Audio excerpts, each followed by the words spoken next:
नमस्ते, जय हिंद। वक्त है सुबह का और आप देख रहे हैं भेजो न्यूज। खबरों को जानेंगे आगे विस्तार से, उससे पहले जान लेते हैं आज की हेडलाइंस। पीएम मोदी ने हैदराबाद को कहा भाग्यनगर, बोले सरदार पटेल ने यहीं रखी थी एक भारत की नींव। दिल्ली सरकार ने सिंगल यूज प्लास्टिक पर लगे बैन का पालन करने के लिए दी 10 दिनों की छूट। उत्तर प्रदेश सरकार ने राज्य भर में 35 करोड़ पौधे लगाने का लिया संकल्प। दीवार फांदकर ममता बनर्जी के आवास में घुसा एक शख्स, पूरी रात वहीं रहा, हुआ गिरफ्तार। एकनाथ शिंदे गुट की बड़ी जीत, राहुल नार्वेकर चुने गए महाराष्ट्र विधानसभा के नए स्पीकर। एक्शन मोड में अखिलेश यादव, सभी इकाइयों के अध्यक्ष पद को किया भंग। मैनचेस्टर यूनाइटेड छोड़ सकते हैं क्रिस्टियानो रोनाल्डो, चेल्सी या बायर्न म्यूनिख से जुड़ने की है संभावना। 10वीं 12वीं की कक्षा के नतीजे से पहले सीबीएसई ने लॉन्च किया नया पोर्टल, नाम है परीक्षा संगम। खुद से शादी रचाने वाली क्षमा बिंदु से खाली करवाया गया घर, नौकरी भी छूटी। एलन मस्क, जेफ बेजोस समेत कई अरबपतियों की संपत्ति में कमी, जुकरबर्ग की कुल संपत्ति में आधे से ज्यादा की आई गिरावट। पीएम मोदी ने हैदराबाद को कहा भाग्यनगर, बोले सरदार पटेल ने यहीं रखी थी एक भारत की नींव। जी हां, बीजेपी नेता रविशंकर प्रसाद ने बताया कि हैदराबाद में बीजेपी की राष्ट्रीय कार्यकारिणी की बैठक को संबोधित करते हुए प्रधानमंत्री मोदी ने हैदराबाद को भाग्यनगर कहा है। बकौल रविशंकर, पीएम ने कहा कि सरदार पटेल ने हैदराबाद में ही एक भारत की नींव रखी थी और अब इसे आगे ले जाना बीजेपी की जिम्मेदारी है। उमेश कोल्हे की हत्या मामले में मुख्य आरोपी समेत 7 लोग गिरफ्तार, 7 जुलाई तक पुलिस रिमांड पर भेजा। जी हां, महाराष्ट्र के अमरावती में हुए केमिस्ट उमेश कोल्हे की हत्या मामले में मुख्य आरोपी समेत 7 लोग गिरफ्तार कर लिए गए हैं। इन लोगों ने कथित तौर पर कोल्हे की गला काटकर जान ले ली थी। कोर्ट ने आरोपित इरफान शेख रहीम को 7 जुलाई तक पुलिस रिमांड पर भेज दिया है। दिल्ली सरकार ने सिंगल यूज प्लास्टिक पर लगे बैन का पालन करने के लिए दी 10 दिनों की छूट। जी हां, दिल्ली सरकार ने सिंगल यूज प्लास्टिक पर लगे हुए बैन का उल्लंघन करने वालों के प्रति 10 दिनों के लिए नरमी बरतने का फैसला किया है। दिल्ली सरकार ने एसयूपी के इस्तेमाल के खिलाफ जागरूकता फैलाने व उसके विकल्पों को बढ़ावा देने के लिए अभियान शुरू किया है। राज्य सरकार उन एसयूपी निर्माताओं को प्रोत्साहन देगी जो हरित विकल्पों को अपनाएंगे। दीवार फांदकर ममता बनर्जी के आवास में घुसा एक शख्स, पूरी रात वहीं रहा, हुआ गिरफ्तार। जी हां, पश्चिम बंगाल की मुख्यमंत्री ममता बनर्जी के कोलकाता के कालीघाट स्थित आवास में शनिवार रात को एक बड़ी सुरक्षा चूक हुई है। दरअसल एक शख्स कथित तौर पर दीवार फांदकर सीएम आवास में घुस गया और पूरी रात छिपकर वहीं रहा। अधिकारियों ने बताया कि रविवार सुबह को एक पुलिसकर्मी की नजर पड़ने के बाद उसे गिरफ्तार कर लिया गया है।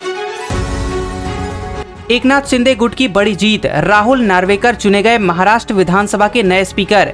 जी हां, विश्वास प्रस्ताव से पहले एकनाथ शिंदे गुट की बड़ी जीत हुई है। महाराष्ट्र में राहुल नार्वेकर महाराष्ट्र विधानसभा के नए स्पीकर चुने गए हैं। बीजेपी उम्मीदवार राहुल नार्वेकर ने कुल 164 वोट पाकर जीत हासिल की है। बहुमत के लिए उन्हें 144 वोट की जरूरत थी। तो वहीं महाविकास आघाड़ी की तरफ से उम्मीदवार बनाए गए राजन साल्वी को कुल 107 वोट मिले। तो वहीं सपा और अन्य विपक्षी पार्टियों के कई विधायक ऐसे भी रहे जिन्होंने वोट करने से इनकार कर दिया। अमरावती हत्याकांड मामले की सुनवाई फास्ट ट्रैक कोर्ट में करने की मांग। जी हां, महाराष्ट्र के अमरावती में हुई केमिस्ट उमेश कोल्हे की हत्या मामले में उनके छोटे भाई महेश कोल्हे ने मांग की है कि फास्ट ट्रैक कोर्ट में उनके मामले की सुनवाई की जाए। मीडिया से बातचीत में महेश ने कहा कि उमेश के पोस्टमार्टम के बाद डॉक्टरों ने उन्हें बताया कि जिस तरह से उमेश की हत्या इन आरोपियों ने की है, ऐसा लगता है कि ये लोग पूरी ट्रेनिंग लेकर आए थे। एक्शन मोड में अखिलेश यादव, सभी इकाइयों के अध्यक्ष पद को किया भंग। जी हां, समाजवादी पार्टी के प्रमुख अखिलेश यादव ने उत्तर प्रदेश अध्यक्ष नरेश उत्तम पटेल को छोड़कर सभी इकाइयों के अध्यक्ष पद को भंग कर दिया है। उन्होंने राष्ट्रीय कार्यकारिणी और राज्य कार्यकारिणी के साथ ही लोहिया वाहिनी, छात्र सभा, यूथ ब्रिगेड सहित अन्य सभी फ्रंटल संगठनों की राष्ट्रीय व प्रदेश कार्यकारिणी को भंग करने का फैसला किया है। माना जा रहा है कि पार्टी कार्य परिषद के सम्मेलन के बाद नए सिरे से कार्यकारिणी का गठन किया जाएगा।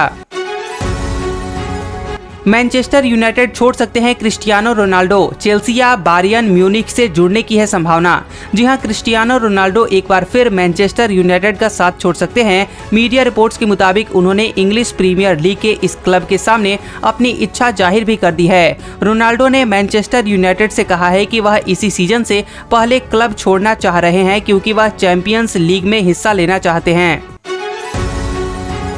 10वीं 12वीं की परीक्षा के नतीजे से पहले सीबीएसई ने लॉन्च किया नया पोर्टल, नाम है परीक्षा संगम। जी हां, 10वीं और 12वीं की सीबीएसई बोर्ड की परीक्षा के नतीजे जल्द ही आने वाले हैं। बोर्ड ने रिजल्ट से पूर्व परीक्षा संगम नाम से एक पोर्टल की शुरुआत की है। इससे छात्र छात्राओं को काफी सहूलियत मिलेगी। ये पोर्टल परीक्षा से जुड़ी हुई गतिविधियों के लिए एक वन स्टॉप पोर्टल है। छात्र परीक्षा संगम .cbse.gov.in के माध्यम से पोर्टल पर जा सकते हैं। व्हाट्सएप ने डिलीट फॉर एवरीवन फीचर की बढ़ाई टाइम लिमिट। जी हां, 2017 में व्हाट्सएप ने यूजर्स को डिलीट मैसेज का ऑप्शन दिया था। इसमें व्हाट्सएप मैसेज को 8 मिनट के भीतर डिलीट किया जा सकता था। इसके बाद व्हाट्सएप ने मैसेज डिलीट करने की अवधि बढ़ाकर 1 घंटा 8 मिनट 16 सेकंड कर दी थी। अब एक बार फिर से अवधि बढ़ाकर 2 दिन और 12 घंटे कर दी गई है। बीजेपी कार्यकारिणी की बैठक में कन्हैयालाल और सिद्धू मूसेवाला को दी गई श्रद्धांजलि। जी हां, बीजेपी की राष्ट्रीय कार्यकारिणी की बैठक में पारित एक शोक संदेश में उदयपुर के दर्जी कन्हैयालाल और पंजाब के गायक सिद्धू मूसेवाला का उल्लेख किया गया है। इस शोक संदेश में कई जानी मानी हस्तियों, बीजेपी नेताओं और हाल ही में मणिपुर में भूस्खलन में मारे गए सैनिकों का भी उल्लेख किया गया है। बैठक के दौरान बीजेपी महासचिव दिलीप सैकिया ने ये शोक संदेश पढ़ा। खुद से शादी रचाने वाली क्षमा बिंदु से खाली करवाया गया घर, नौकरी भी छूटी। जी हां, खुद से शादी रचाने वाली क्षमा बिंदु से मकान मालिक ने घर खाली करवा लिया है। इतना ही नहीं, उन्हें वडोदरा शहर और नौकरी भी छोड़नी पड़ी है। दरअसल क्षमा बिंदु के एकल विवाह को लेकर लोगों में नाराजगी दिख रही है। लोगों के अनुसार हिंदू धर्म में इस तरह के विवाह का प्रावधान नहीं है। मस्क, बेजोस समेत कई अरबपतियों की संपत्ति में कमी, जुकरबर्ग की कुल संपत्ति में आधे से ज्यादा की आई गिरावट। जी हां, धन कुबेरों की संपत्ति पर भी मंदी का असर दिखने लगा है। एलन मस्क, जेफ बेजोस समेत कई अरबपतियों की संपत्ति में कमी आई है। जुकरबर्ग की कुल संपत्ति में आधे से ज्यादा की गिरावट आई है। ब्लूमबर्ग बिलियनियर्स इंडेक्स के ताजा आकलन के मुताबिक 2022 की पहली छमाही यानी कि जनवरी से जून में दुनिया के 500 शीर्ष अमीरों को 14 खरब डॉलर का नुकसान हुआ है। अब जान लेते हैं कुछ काम की खबरें। राष्ट्रीय परीक्षण एजेंसी यानी एनटीए ने उम्मीदवारों को जेईई मेंस 2022 सेशन 2 के लिए ऑनलाइन आवेदन पत्र में सुधार का एक और मौका दिया है। इसके लिए करेक्शन विंडो खोल दी गई है। जो उम्मीदवार अपने आवेदन पत्र में सुधार करवाना चाहते हैं वो ऑफिशियल वेबसाइट jeimain.nta.nic.in पर जाकर अपनी दी गई जानकारियां एडिट कर सकते हैं। करेक्शन के लिए कैंडिडेट्स के पास 3 जुलाई 2022 तक का समय था। इंटीग्रल कोच फैक्ट्री चेन्नई ने एक्ट अप्रेंटिस के कुल 876 पदों पर भर्ती के लिए आवेदन मांगे हैं। इच्छुक उम्मीदवार ऑफिशियल वेबसाइट icf.indianrailways.gov.in पर जाकर 26 जुलाई 2022 तक इस वैकेंसी के लिए आवेदन कर सकते हैं। अब जान लेते हैं आज का मौसम समाचार। मौसम विभाग के मुताबिक पूरे देश में मानसून समय से 6 दिन पहले ही एक्टिव हो गया है। उत्तरी अरब सागर के हिस्सों, गुजरात व राजस्थान के बाकी इलाकों में भी मानसून पहुंचने के साथ देश भर में छा गया है। इसका असर भी अब पूरे देश में कई हिस्सों में देखने को मिलने लगा है। राजधानी दिल्ली में न्यूनतम तापमान 26 डिग्री और अधिकतम तापमान 35 डिग्री सेल्सियस तक रहने के आसार हैं। यहाँ पर हल्की बारिश भी हो सकती है।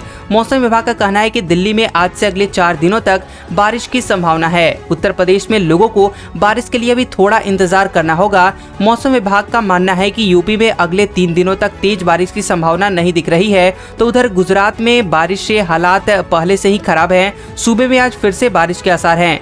तो वहीं बिहार के पटना में आज न्यूनतम तापमान 27 डिग्री और अधिकतम तापमान 38 डिग्री सेल्सियस रहने की संभावना है। जबकि मध्य प्रदेश के भोपाल में आज न्यूनतम तापमान 25 डिग्री और अधिकतम तापमान 32 डिग्री सेल्सियस रहने के आसार हैं।